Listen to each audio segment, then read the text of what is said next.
Turn off the lights, put on your headphones, and enter the world of red eyes. It was past midnight when I reached the train station. The place was quiet, almost too quiet, with only the faint hum of the fluorescent lights overhead.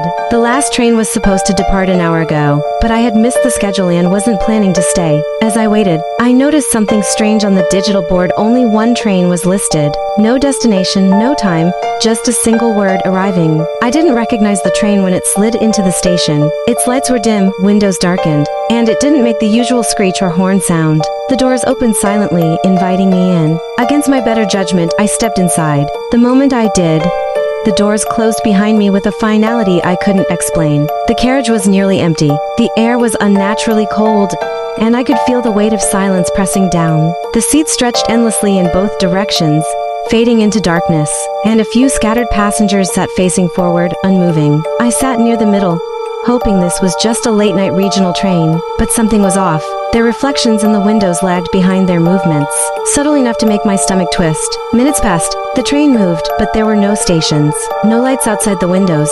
The hum of the engine was replaced by an eerie silence that pressed against my ears. I decided to get up and walk toward the front. As I did, I noticed that the passengers hadn't moved at all, and their eyes seemed fixed on me, though they didn't blink.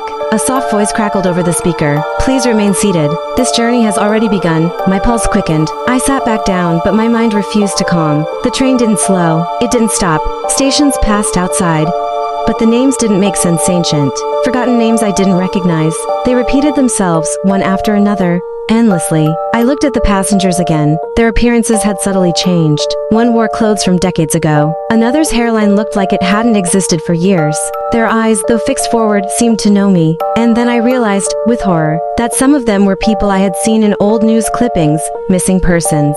People whose disappearances I'd read about years ago and then forgotten. They were all on the train now. Subscribe to my channel for more interesting and dark horror stories.